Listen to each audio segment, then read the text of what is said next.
আমরা তাদের ম্যাডাম বলবো, তাদের সম্মান দিই, তারা কি করে আমাদের সম্মান দেয় না। আমাদের বুয়া বলে ডাকে, আমাদের বুয়া বলা যাবে না, আমাদের নাম আছে, নাম ধরে ডাকবে, তারা আমাদের সম্মান দিতে জানে না। তো তাদের আমরা সম্মান দিলে কি, সে তো আমাদের সম্মান দেয় না। সেরকম যে বোঝা যায়, শিক্ষিত হলেও যদি এরকম ব্রেন্ডে কাজ তো এরকম কেউ করে না। আমরা তো মানুষ, আমরা মানুষ, তো আমরা কি ভুয়া? আজ আমরা কাজ যদি না করতো, এই ঘরে কাজ কে করতো? তারা করতো, তারা বাইরে অফিসে কাজ করতে পারতো না, তারা ওই টাকা দিয়ে আমাদের টাকা দেয়। আজ আমরা যদি না করি, সেই কিন্তু ঘরে কাজটা করবো, সেও কিন্তু একটা বুয়া হিসাবে। তাহলে তো আমাদের কেন বুয়া ডাকবে? কেউ স্যারের কাছে হয়, কেউ ম্যাডামের কাছে হয়।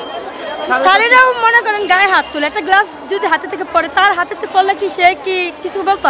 আর যদি আমাদের হাতে থেকে পড়ে, সে কি করে? হয়তো একটা থাপড় দিব, নাইলে মনে করেন বেতনের থেকে কিছু টাকা কেটে নেয়। খারাপ ব্যবহার করে, খারাপ চোখের দিকে তাকায়।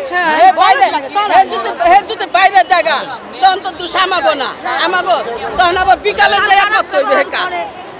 হলো বড় বড় এলাকা, ধানমন্ডি, উত্তরা, গুলশান, বনানী, এইসব এলাকাগুলো বেশি নির্যাতন হয়। আমাদের দাবি, আমাদের 6 দাবি, আমাদের 6 দাবি মানতে হবে। আমরা মাসে 4 দিন বন্ধ চাই, অসুস্থ হলে আমরা বন্ধ পাই না। আমাদের বেতন থেকে টাকা কাটা যাবে না, আমাদের শারীরিক নির্যাতন চলবে না। আমাদের একটা নাম আছে, সেই নামটা ধরে ডাকা কেন হয় না? আমরা বুয়া হিসাবে কেন গর্বিত হই? আমাদের তো নাম আছে, আমাদের নাম বলে ডাকতে হবে। তো আমরা যেন মাসে ছুটি পাই, শারীরিক নির্যাতন থেকে না শিকার হই, এজন্য আমরা 6টা দাবি করতেছি। আমাদের 6 দাবি যেন মানা হয়। নাম ধরে ডাকবে, আমরা তো একটা মানুষ, আমাদের নাম ধরে ডাকবে। আমরা যদি তাদের ম্যাডাম বলে ডাকতে পারি, সে কি বলতে পারে না পপি এদিকে আসো, আইসে এদিকে আসো, এগুলো বলতে পারবো না? কি হয়, তারা যদি মেনে নেয় তো ভালোই, কারণ তাদেরও দেখতে হবে আমরা তো একটা মানুষ। আচ্ছা, আমরা ঘরে কাজ যদি তাদের না করি, তারাই তো মনে করেন ঘরে কাজ করবে। তারা আবার কি করবে? বুয়াদের পায়ে ধরবে, যা আসেন কাজটা করে দেন। তারা বাইরে কাজ করতে পারবে না, তারা ঘর সংসারই সামলাইতে পারবে না, তখন বাইরে কি করবে কাজ? আর তাদের ঘর সংসার পুরো দায়িত্ব দেয় বুয়া গান্ডারে। এক জায়গায় গেল, বুয়া দেখো এই কাজটা করো, বুয়া বলা ডাকা যাবে না, নাম ধরে ডাকতে হবে। আর আমাদের সম্মান দিতে হবে। 2-3টা কাজ তো করে অগ্রিম, বাজার আনলে মনে করেন এই কাজটা অগ্রিম করায়, তো ওই বেতনটা তো দেওয়া হয় না। আমাদের ঘরে কাজ আছে না, ঘরে কাজও খাওয়ায়, কিন্তু এই জায়গায় আসা লাগে। হ্যাঁ, ফার্নিচারও পুষায়, মাঝে ফ্যানও পুষায়, শুধু পাশে তো ঘর বাড়ি পাশে যায়। তো এই একটা খাবো কোথা থেকে, এই বাজার করবো কোথা থেকে? চলা লাগে না। একটা কাজে মনে করেন 800 দেয়, এটা 600 দেয়, তো 2-3টা কাজে আসে কত? 3000 মোট আসে। তো এরকম হয় না, এরকম হওয়া যাবে না। আর আমাদের বেতন বাড়ানো লাগবে, আর আমাদের বুয়া বলা ডাকা যাবে না। ভালো নেই, সবাই ভালো নেই। এই যে প্রায় 1 মাস আগে ওই যে মেয়েটার নাম জানি কি, এতটুকু একটা মেয়ে, অল্প না, ওই মেয়েটা যেরকম মানে নির্যাতন করছে, এইগুলো ঠিক না, সেটা হয় নাই। তারও ঘরে সন্তান আছে, তারও মা বোন আছে, এরকম করাটা যাবে না। আজ তাদের কথা আরেকজন করবে, তার দেখা দেখি।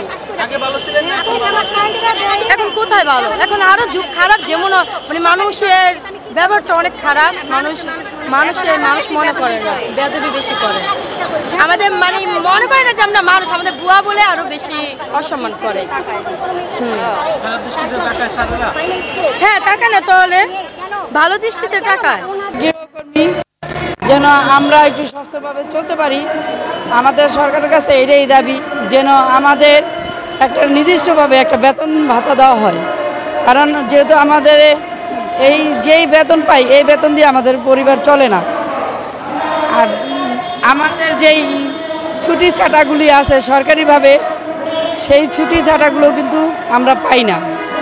কারণ আমাদেরও তো ছুটির প্রয়োজন আছে, যেহেতু আমরা একজন গৃহকর্মী, আমাদেরও ছুটির প্রয়োজন আছে। তাই আমরা যে মাতৃকালীন ছুটি থাকে, মাতৃকালীন ছুটিও পাই না, সপ্তাহে 1 দিন ছুটি, তাও আমরা পাই না। আমাদের দাবি, আমাদের সাপ্তাহিক ছুটিও দিতে হবে, মাতৃকালীন ছুটিও আমাদের দিতে হবে, বা আমাদের নির্দিষ্ট একটা বেতন দিতে হবে, বা আমাদের সাথে আমাদের যে লিখিতভাবে যে ইয়ে হয়, আমরা যে ভাষায় কাজ করি, তারা আমাদেরকে বুয়া বলে রাখে। হ্যাঁ, কারণ দেখা যাইতেছে যে ম্যাডাম তো সবসময় বাসা থাকে না, বাইরে যায়, যে বাচ্চাদেরকে নিয়ে স্কুলে যায় বা মার্কেটে যায়, তখন কিন্তু আমরা এই বাসায় থাকি।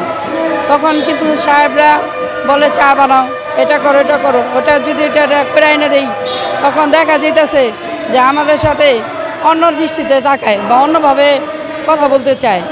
আমরা যদি ওই কথাটা না শুনি তাহলে বলে কাজে রাখবে না। তাহলে আমাদের তো পেটের দায়ে আমাদের কথা শুনতে হয় কেন? আমরা গৃহকর্মী বলে আমাদের এরকম নির্যাতন সহ্য করতে হবে? আমরা এমন নির্যাতন সহ্য করতে চাই না, কারণ আমরা একটা মানুষ, আমাদের অধিকার আছে। আমরা বাংলাদেশের নাগরিক, আমরা বাংলাদেশের কাছে আমাদের অধিকার এইটাই, যেহেতু আমরা ভোট দিতে পারি, আমরা সব অধিকারই পালন করতে পারি, চাইতে পারি। আমাদেরকে সরকারের কাছে এটাই আমাদের দাবি যে আমাদের কাছে চুক্তিপত্র দেওয়া হোক, আমাদের সরকারি আইন দেওয়া হোক, আমরা একটা নীতিমেলা তৈরি হোক যে আমরা ওই নীতিমেলার ভিতরে আমরা থাকতে পারি বা কাজ করতে পারি। আপনাদের বেতন ঠিক মতন দেওয়া হয় কিনা? না, আমাদের বেতন ঠিক মতো আমরা পাই না, কারণ দেখা যেতেছে যে বেতন দিব বলে একটা, দেয় আরেকটা, আর কাজ করাইব 2 ঘন্টা, ওই জায়গায় কাজ করায় 4 ঘন্টা। তাই আমরা কাজের ক্ষেত্রে আমরা অবহেলিত থাকি, কারণ দেখা যেতেছে যে 2 ঘন্টার বদলে আমরা 4 ঘন্টা কাজ করি। কেন না? যদি তাদের কথা শুনি তাহলে আমাদের কাজটা থাকবে না, তার জন্যই আমরা এই কাজটা করি। আর আমাদের যদি চুক্তিপত্র থাকতো তাদের সাথে, তাহলে আমাদের এভাবে তো ঠকাইতে পারতো না, আর এভাবে আমাদের কাজ করাইতে পারতো না।